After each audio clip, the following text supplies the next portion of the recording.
What I'm going to tell you about today is the story of the mushroom growing in the tunnel, because when Rowe, who was the daughter of the Herbert and Fanny Rowe, who owned the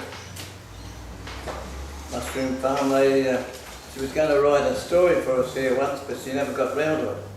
And I think she depended on me to tell you one day about the story. So I thought I'd better tell you before it's still in my memory.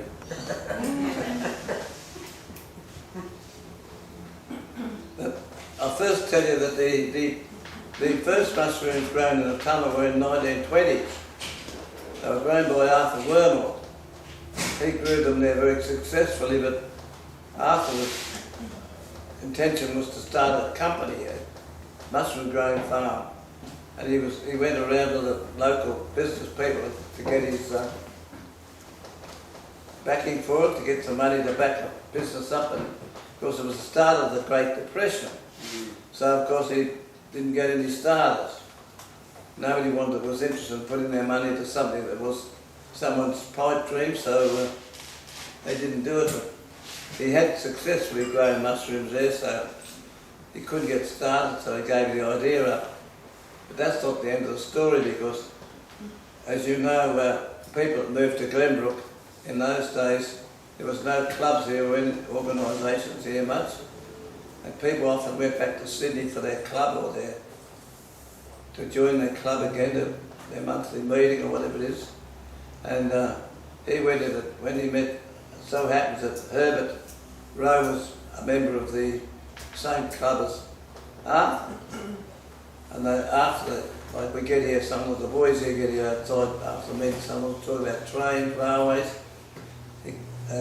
They started to talk about what did you do or what your interest is. And Arthur said, oh, I grew some mushrooms in the tunnel in Glenbrook, but he said, I couldn't get started because of the depression, nobody wanted to be into it, so he said, I've given it all up. And Herbert Rowe said, oh gee, he said, it's funny because I'm interested in growing mushrooms. He said, I want to find somewhere to grow them, and I haven't been able to find anywhere yet. And of course, Arthur said, well, why don't you come up to Glenbrook one day and I'll show you the tunnel. He said, oh, mind you, I must tell you now, he said, there's nothing there. He said, it's just, there's no water, there's no electricity, and he said, there's no residents there. He said, it's just a black tunnel that I grew mushrooms in. Anyway, he said, they came up one day, and of course, they liked them.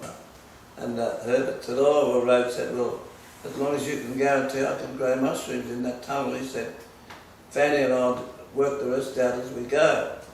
So anyway, he liked the idea, and Fanny liked the idea, so they went back to Sydney and took a lease on the tunnel to grow mushrooms.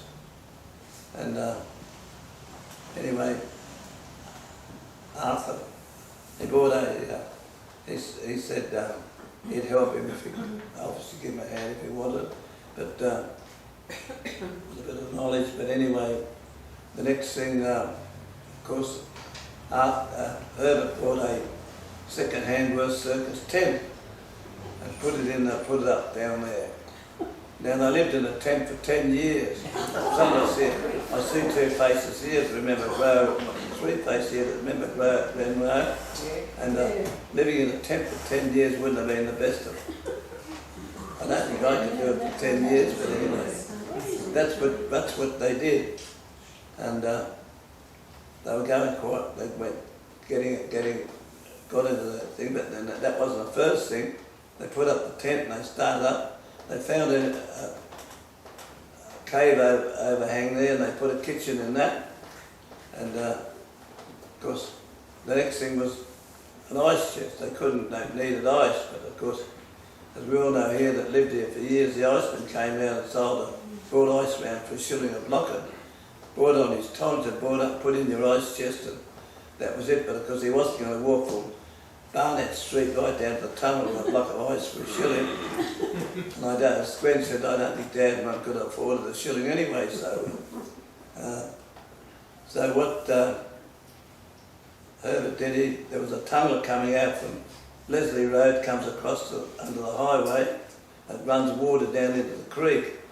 And he put being a carpenter, he put shelves in there and made a refrigerator out of it because, as you know, cold air, when cold air comes through a tunnel, it's like it keeps it cool and lovely. And I don't know, I never asked what they did when a flood came and a torrent came down through that tunnel. I didn't ask her what happened to the food then, but anyway, that's what happened. And so he had his ice chest. The next thing, of course, is you need soil to grow mushrooms, and he couldn't afford that, so Herbert went down the creek and looked around and said, oh, there's some beautiful loam and compost there. He said, that'll do me, so he got the wheelbarrow. The only thing that the Rowes that didn't have was a son.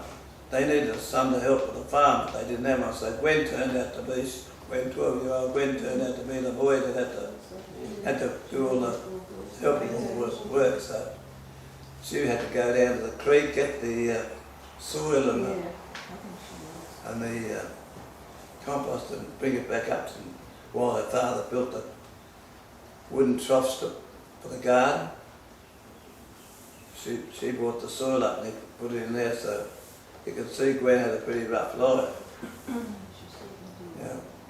Again, one of the people here that know Gwen knows that she's a very private person, didn't say much. But I think she wanted to get the story out at some stage, so I'm trying to do my best to repeat what she told me, so you know what happened, how the mushrooms started.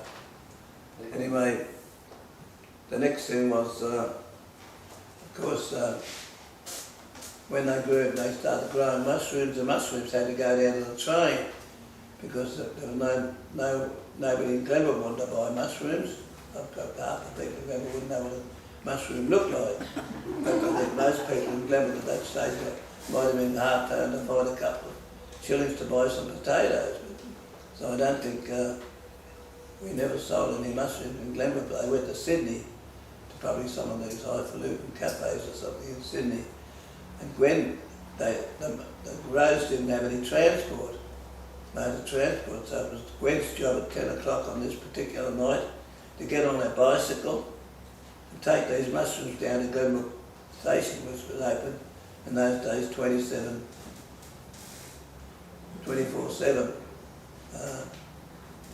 And they'd go to town on the first early morning train. And that's how they got them to Sydney. Well, they were just getting on their feet during the war years, and they were just getting to where they were making a reasonable profit. And they along comes a note from the Defence Department saying, we're sorry you have to move out, we're taking over the tunnel for defence purposes. So they had to go, which upset Fanny Rowe more than anybody else, but anyway, that's why there's no photographs or paperwork to go with the tunnel, because it was all destroyed. Fanny, when Herbert died in hospital after the war years, and it was considered he died because he'd been overworked through his work on his tunnel, she got quite upset. She burned all the photos and the paperwork. So Gwen really had nothing to use for her book anyway, so anyway, that was it. Now, a gentleman came from the Defence Department to have a look and see what needed doing or what was going on, and of course he was talking to Herbert Rowe, and Herbert said, he said, what are you going to do now? He said, I don't know, I'll have to get a job as a carpenter somewhere. He said, it's pretty hard to do because he said, nobody's building a house during the war, it might be hard to get a job. And the fellow said yes, so anyway, he went away, and before he left, he came back to see him, and he said, look, he said, an idea's come to me. He said, if you're a carpenter, he said, I might be able to work something out for you. He said, we'll need a carpenter to build the buildings for the camp, and we'll need someone to look after the maintenance of the camp. He said, I'll see if I can get you the job, chief carpenter here. Anyway, few weeks later he got back to them and said yes. He said, oh yes, that'd be great. He said, there'd be money coming in.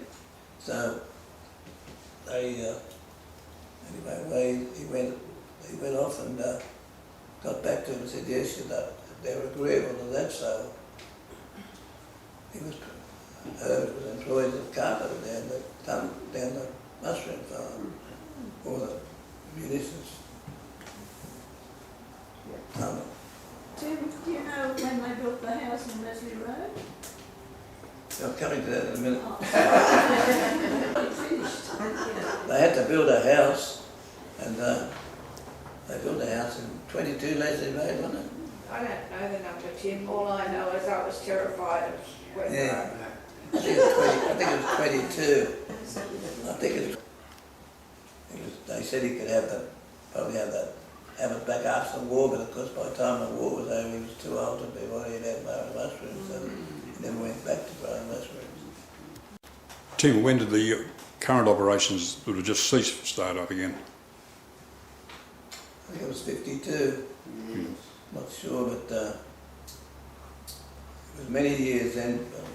As I said, the ref cleaned out the tunnel thoroughly, but it was many years later that was somebody got the idea of growing mushrooms again. But of course, somebody started growing mushrooms down there successfully. But you know, to grow a lot of mushrooms, you've got to do what they do with the greenhouses now. With the vegetables, you get a big building and set yourself up in there and have all your equipment in there to heat it up and all that sort of thing. You don't need a tunnel anymore. There's no mushrooms growing in tunnels in Australia anymore, I don't think. I think they started down here and they got too small, too big for them, so they moved to Windley. That was the Metcalfs. That was the Metcalfs. Yeah. Moved to Windley. So then somebody else took it over and they had grew some there for a while and got too small for them, so they moved out to Windsor, Richmond, Windsor area, and they're still out there somewhere. They've got a great big mushroom growing farm out there. It's all it's like in a big building. Like they wrote about that. She was upset about being thrown out of the thing, and I can understand that. She spent the best years of her life building it up and got it to a peak where, you know, working out, and then somebody comes along and tells you you've got to go. So she wasn't happy about that, or ever happy about that. But I think Herb and Gwen just took it as it comes. That's life. Anyway, Gwen moved out to what? Gwen moved into, Gwen joined the She joined the land army. because she was used to being agricultural, so she joined the land army, did pretty well in there. But after she, many years later, a friend of hers invited her up to, I forget the name of it. White Cliffs. Yeah, I can't get it. Then up to White Cliffs and invited Gwen to stay with her, and Gwen went up there and stayed with her for a while. She got very interested in the history of White Cliffs. So she wrote a couple of books. She went round and dug up all the old relics of the town that was still living there, that knew all about the place, and she got onto them and she wrote quite a couple of books about it. But then she finished up buying it, dug out and living in that for her last days. You went out to the funeral. Remember Mrs. Ryan that used to have the cake shop? She went out there and lived with Gwen. She might have been there for a while, but there was I think she originally went out there because one of our land army friends was living out there. Very good. That's how the mushrooms grow in the tunnel. I hope I haven't confused you too much. That's excellent, Tim.